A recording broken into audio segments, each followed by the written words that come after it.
ولكن في حاجة انت تقدر تعملها تانية غير اسباب الارض اللي انت ممكن تكون مهتم بيها من مقاطعات ودعاء، ان انت تبقى كويس. فانا عايز افكرني وافكركم بذنوبنا اللي ما تبناش منها لغاية دلوقتي، وهي كتير، وهي كتير وكفاية. وربنا سبحانه وتعالى يريد لك يعني ذلك، يعني هو الذي يقبل التوبة عن عباده ويعفو عن السيئات ويعلم ما تفعلون ويستجيب الذين آمنوا وعملوا الصالحات. فهل أنت ستستجيب ولا أنت وضعك إيه؟ يا جماعة في حاجات بنعملها غلط كتير، عايزين نبدأ من جديد، عايزين نصلح علاقتنا بربنا، عايزين ربنا يرضى عنا مهما كانت كتير مهما كانت قليلة. يعني قل يا عبادي الذين أسرفوا على أنفسهم لا تقنطوا من رحمة الله إن الله يغفر الذنوب جميعا، كل الذنوب، إنه هو الغفور الرحيم.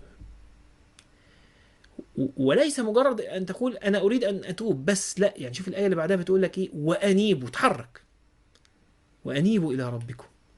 طب والأوامر اللي ربنا سبحانه وتعالى أمرني بيها واللي نهاني عنها، النواهي اللي نهاني عنها، وأسلموا له، لازم على طول. طب امتى؟ على طول حالا، لحسن تموت من قبل أن يأتيكم إيه العذاب، ممكن ينزل عليك عذاب ثم لا تنصرون، وده بيحصل. طيب نعمل ايه؟ اعمل اكتر حاجة تقدر تعملها، واتبعوا احسن ما انزل اليكم من ربكم من قبل ان يأتيكم العذاب بغتة، مرة واحدة، وانتم لا تشعرون. مش تك، وساعتها مفيش حل بقى، ان تقول نفس يا حسرة على ما فرطت في جنب الله، يا ريتني ما فرطت وان كنت لمن الساخرين. ده انا كنت واخد الموضوع هزار، ده انا كنت واخد الموضوع تهديج، ده انا كنت بقول لهم يعني جت على دي، يا. او تقول بقى حاجة تانية، ما تقولش انا كنت واخد الموضوع تهريج، لا، تندم بقى، تندم ندم شديد بقى. او تقول لو ان الله هداني لكنت من المتقين، لا، لو ربنا كان هداني كنت من المتقين. او تقولها على سبيل لو ان الله هداني لكنت من المتقين، وانا يعني ربنا هداني، ما انا ربنا ما هدينيش. او تقول حين ترى العذاب لو ان لي كرة. شوف،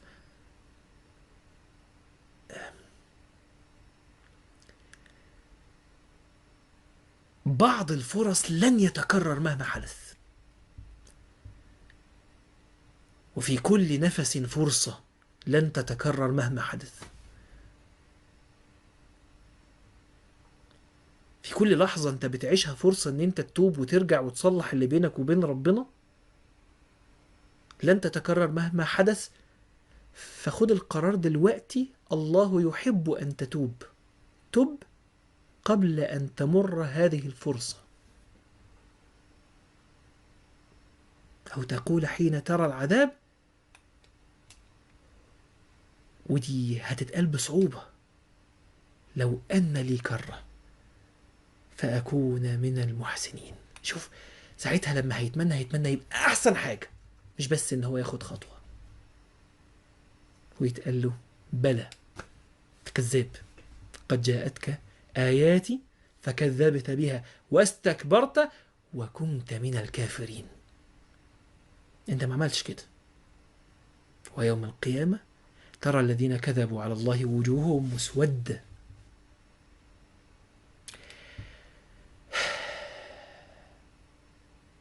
وكذلك كل من ابتعد عن الله عز وجل أليس في جهنم مثوى للمتكبرين. وبعد كده آية جميلة قوي، ربنا يقول لك ايه، وينجي الله الذين اتقوا. الآية دي يا جماعة قاعدة، حط الآية دي قدام عينيك دائما. وينجي الله الذين اتقوا. عندك أزمة، عندك مشكلة، عندك معصية، انت عارف ساعات في فتنة تخش تهجم عليك، انت تبقى مش عارف تقاومها ازاي،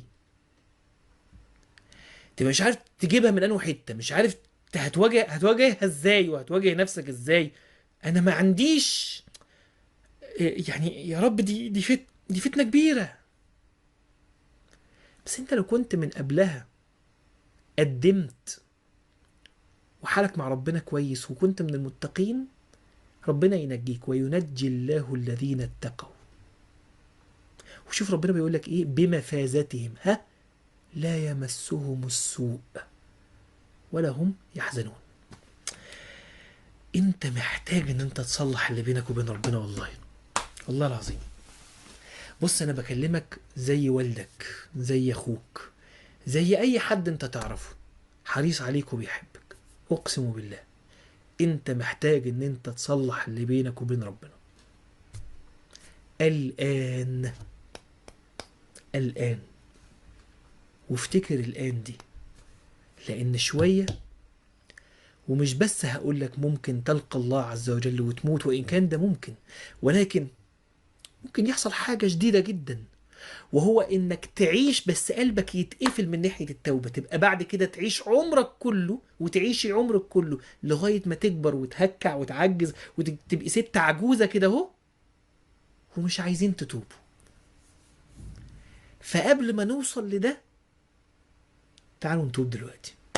ربنا يهدينا ويتوب علينا ويصلح حالنا ويغفر لنا ذنوبنا، ويغفر لنا ذنوبنا يا رب، اللهم امين. خيرا. سبحانك اللهم ربنا وبحمدك، اشهد ان لا اله الا انت، استغفرك واتوب اليك.